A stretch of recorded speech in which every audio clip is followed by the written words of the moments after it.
Initially এটা 6টা bank ছিল, তবে আইসিবি ইসলামী ব্যাংক পিএলসির শেয়ার মালিকানা বিষয়ে উচ্চ আদালতে মামলা চলমান থাকায় এই ব্যাংকটি উক্ত প্রক্রিয়া আওতা বহির্ভূত রাখা হয়েছে। আর এটা আরেকটা বিষয় হচ্ছে যে উল্লেখিত 5টি ব্যাংকের সকল দায় ও সম্পত্তি গ্রহণ করে স্বাভাবিক প্রক্রিয়ায় ব্যাংকিং কার্যক্রম পরিচালনার জন্য রাষ্ট্রীয় মালিকানাধীন একটি শরিয়া ভিত্তিক ব্যাংক স্থাপন করা হচ্ছে। প্রাথমিকভাবে অর্থ বিভাগ সরকারের পক্ষে হস্তান্তর গ্রহীতা ব্যাংকের মালিক হবে। পরবর্তী সময়ে পর্যায়ক্রমে উক্ত মালিকানা বেসরকারি খাতে হস্তান্তর করা হবে। এটার একটা প্ল্যান হয়েছে যে 3 বছর সময় হলে 3 বছরের মাথায় এই ব্যাংকটা তার স্ট্র্যাটেজিক পার্টনার খুলবে, এবং এটা আমরা আশা করছি যে এটা 5 বছরের মধ্যে এটা ব্যাংকটা আবার প্রাইভেট সেক্টরে দিয়ে দেওয়া হবে।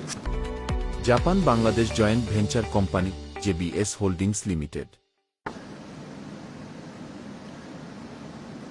প্রস্তাবিত নতুন শরিয়া ভিত্তিক ব্যাংকের জন্য প্রাথমিকভাবে সরকার 20,000 কোটি টাকার মূলধন প্রদান করবে, যার মধ্যে নগদ 10,000 কোটি টাকা এবং অবশিষ্ট 10,000 কোটি টাকা সুকুক বন্ড ইস্যুর মাধ্যমে পরিশোধ করা হবে।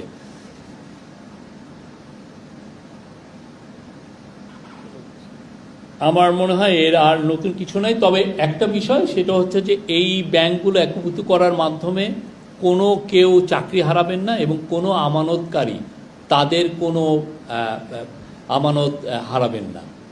এটা ছিল আজকের ক্যাবিনেটের এই বিষয়ে অনেক খুব ডিটেল ডিসকাশন হয় এবং এই বিষয়ে ভালো একটা ডিসিশন এসছে।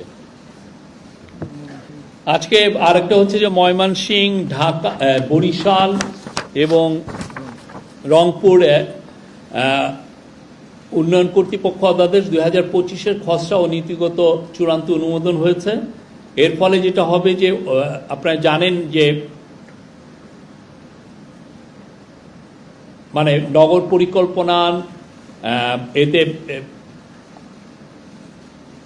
এটা প্রতিষ্ঠার মাধ্যমে ময়মনসিংহ উন্নয়ন কর্তৃপক্ষ প্রতিষ্ঠা, এর দায়িত্ব, কার্যাবলী, মহাপরিকল্পনা প্রণয়ন এবং এর ভিত্তিতে উন্নয়ন প্রকল্প প্রণয়ন ও বাস্তবায়ন, ভূমি ক্রয় বা লিজ গ্রহণের ক্ষমতা, ভূমি অধিগ্রহণের ক্ষমতা, উন্নয়ন ফি ধার্যের ক্ষমতা, মহাপরিকল্পনা পরিপন্থিত ভূমি ব্যবহারের দণ্ড, ইমারত নির্মাণ, জলাধার খনন, নিচু ভূমি ভরাট বা প্রাকৃতিক জলাশয়ের পানি প্রবাহ বাধাগ্রস্ত করা, খেলার মাঠ, উদ্যান, প্রাকৃতিক জলাধারের শ্রেণী পরিবর্তন ইত্যাদি বিষয়ে বিধিনিষেধ আরোপের বিধান যুক্ত করা হয়েছে এই লতে। এটা ময়মনসিংহ, রংপুর এবং বরিশালে সবার জন্য এটা প্রযোজ্য।